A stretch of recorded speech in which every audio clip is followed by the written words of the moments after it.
Well, hello and welcome back everyone. My name's Evan Daly and I make game dev tutorials and programming tutorials for the interwebs. About 6 or so months ago, I want to say, I created this fog tutorial. It uses the Amplify shader editor to create a nice depth fog effect. If you're interested, feel free to check that video out. It's called ASE Fog Shader. It's a 2-part series. But someone yesterday requested that I demonstrate how to create this ground using Blender and SurfForge. So I'm going to go ahead and do that in this video. This video is dedicated to just making sort of like a metallic looking surface like this. The inspiration for that video came from Starcraft, specifically the Temple of Unification map. And it looks a lot like this. I really love Starcraft. In my opinion, it is the greatest game ever made. But I want to quickly demonstrate, and again, mine's not going to look this good. Mine again, it's probably going to look more like this. I don't have nearly this much skill to create something that awesome. But I'll show you the workflow of creating the basic geometry and doing some basic UV unwrapping and then texturing with SurfForge. So feel free to follow along if you're interested. I'm going to start off by jumping into Blender. Alright, so there will be some trial and error here. I did create this obviously for the video about 6 months ago, but I'm starting over from scratch and it's been a while, so just bear with me, be patient. I make mistakes too. So first I want to do Shift A, create a plane, and then tab into edit mode. So now I can play with the individual vertices on this model. I'm going to hit S and 20. So that scaled it up to 20 meters. I'm using meters, not the Blender default unit. I think I changed that in the world settings. I don't remember how I changed that, but if you want to, you can find those settings on your own. It's kind of outside the scope of this video. Now I'm going to hit E and then Z, so it's on the y-axis, and then minus 20. And actually, I think I want the ground to be significantly further down than that, so I'm going to hit G, Z, and what I'm going to do, like 40 more, so that'll be GZ minus 40. Now, I know this because I've spent so much time in Blender. It might not be obvious to you, but these walls are too dark. See how it's shaded differently than a normal cube? If I hit Shift A, add a cube, this wall is brighter than this wall. And that's actually Blender trying to tell us that that our normals are messed up. I'm just going to delete that extra cube. Now, as an example, if I go into display, or if I go into shading and add backface culling, you can see that we're kind of seeing through the near wall, and we're seeing the inside of the back wall. And that's just because of the way I extruded downward. Blender didn't quite understand how to create the normals. So I'll turn off backface culling, and make sure you're in edit mode, and what you can do is just select everything and then Control N. Blender will by default have this backface culling disabled, so you will see both sides of the faces, but Unity doesn't do that. It only shows the one side that the normals are coming out of. So we do have to do that Control N to repair the normals and make them consistent. Sorry for rambling so long, but I think that now I'm just going to start modeling this. There's lots of different pictures. I'm using the Temple of Unification map from Starcraft as a reference point. So feel free to look at any of these pictures as reference images. I really like this one a lot. I like the thing here and the extra pieces of geometry. I like these like cracks in the ground from like these overlapping plates. I think that as a reference I will use let's see, I want to find a good one.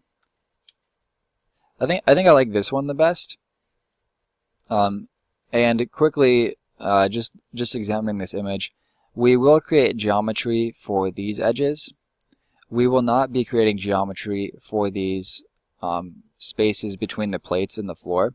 You don't want to create geometry for that because you're going to have a lot more processing with the collisions as the player moves across the ground.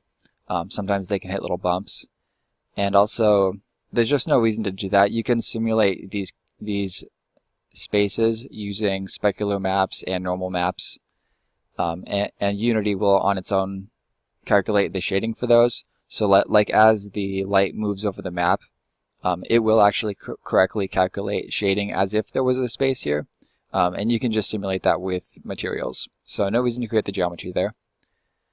I think for this video we'll just create the basic ground. We'll try to do it in kind of a modular way so that we can replicate the pieces and create bigger maps. So I'll just dive in. So I'm going to first make sure screencast keys is enabled. Yep, it's right there. You can see what I'm doing. Now I'll just pull this off to the side so I can see it better. A lot of these corners are beveled. Before we do that, I'm going to simply duplicate this and hit X and then hold Control and snap this over to here. And so we'll have one main object, and then we'll keep this one for reference so everything will be similar sizes. And I do want to break that off onto its own object. So I think I'll actually undo that, tab out of edit mode, Shift D, and snap this object over to here. And we can do it one more time this way. And now I'm just going to take both of those extra objects and hide them. So that'll be right click, shift right click, and H. Now we can focus on this guy. I'm going to tab into edit mode, control tab into edge selection mode, and I'm just going to get these 4 outer edges and hit control B, and that's going to let us bevel them. And so now we've got this edge right here. And then this piece and this piece are going to be the pieces that we hid before. Alright, so go back into object mode. I think that's starting to look pretty decent. I think we beveled it about the right amount. I think I'll call that piece good. So now I'm going to hit Alt-H to unhide. I'm going to focus on this piece, tab into edit mode. Now I want to scale it in so that it kind of like shoots off from this one. It's too far out this way. And you can see that corresponds to the x-axis. So I'm going to hit S, X, 0.5, and SX, maybe scale that up just a tiny bit. Same thing here. That's going to be the y-axis, SY,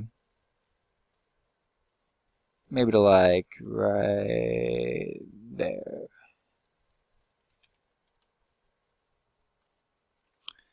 And now why don't we try to create like kind of a cool prop here. I'm not going to connect it to the ground because I want the ground to be easily replicated, and I want it to like not be too distinct. The circle is definitely very distinct, and so we wouldn't want that replicated like 45 times throughout the map. So I'm going to come up here, I'm going to hit Shift A and then create a circle. Now you'll notice when I zoom into it, it is actually zooming in pretty well this time. Sometimes when you're working on a large scale, the zooming gets messed up where you can zoom through your objects really fast and it's hard to get them consistently in the view. So to make sure it is consistently zooming, you can hit the period key on the numpad, and then that sets this as the central focus, and then when you zoom in and out, it really does it a lot more nicely. So I'm going to scale this up, S, maybe like 15. That's too big. Scale it down. That'll be fine-ish. Tab into edit mode, E to extrude, Z on the Z-axis. Lock that in with clicking, and then scale it in. E to extrude, Z to extrude down, E to extrude one more time, left click to lock in, and S to scale. Sorry if I'm going too fast. And then I'm going to hit F to close out that circle. So that's a decent start. There's also kind of these like random offshooting pieces.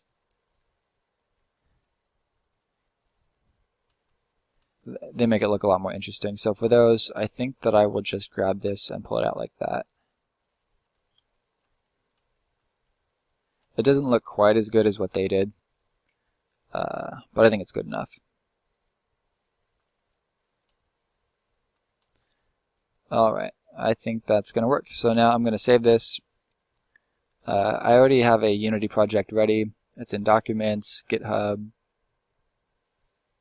Random Small Projects. I plan on using this Random Small Projects folder more.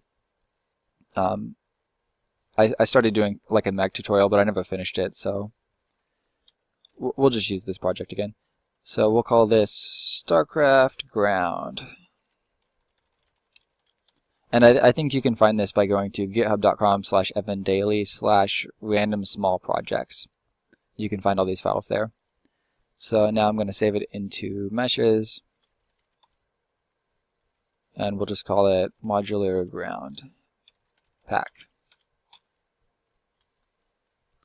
And since we created these as separate objects, we can bring the whole thing into Unity once and then duplicate the individual pieces as many times as we want. So the next thing we have to do is start mapping. We have to start UV mapping these pieces. So as a quick example, if I open this up in Unity, if I grab one of these pieces and kind of throw it out there, if I try to texture this, it's really not going to work well at all. I guess I don't have any images in this project yet. So why don't we open up Paint, and we'll just write some text on here. This is an image. Save that. So I just want to show you why normal mapping is so important.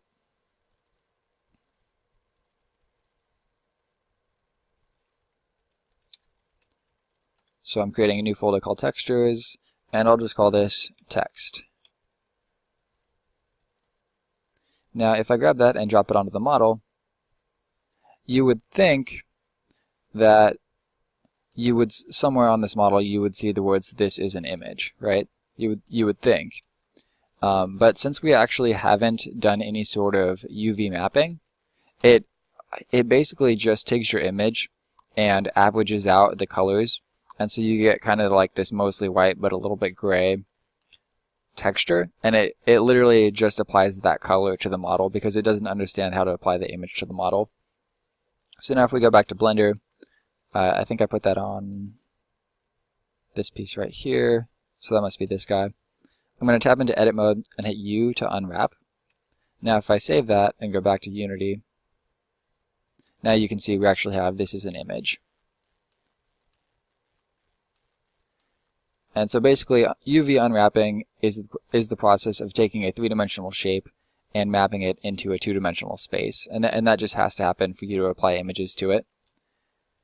So the image is right here, and I can just show you the basics of this. So what I usually do is just Smart UV project because I'm lazy. And now what that did is, like if I select any of these faces, imagine that there was an image here. Like if we had the words "this is an image," it's going to take this face and it's going to take this part of the image and it's going to put that onto this face. Same thing here, same thing here. So all these different faces get part of the image, and so then you can either move these around on the image, or you can alter the image to match the UV mapping. So I'm just going to do the same thing here. Select the whole shape, Smart UV project, unwrap, Smart UV project,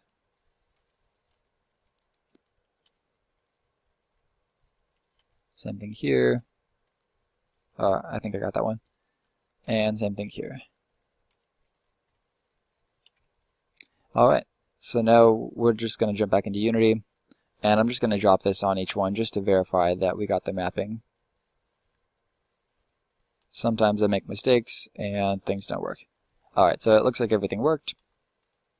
So the next thing I want to do is start texturing this with SurfForge. And if we line this up in Unity,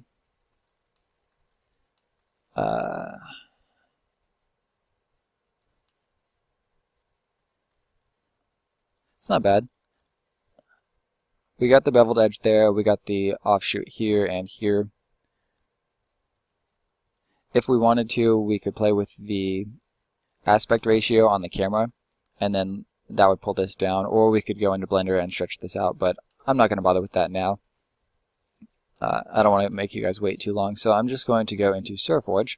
I don't actually have SurForge in this project yet, so I'm going to go ahead and add the git ignore and the SurForge project. There will be a git ignore, so you won't actually see SurForge in this project on github.com because it is a paid asset, and I'm not going to rob the author by giving it away for free.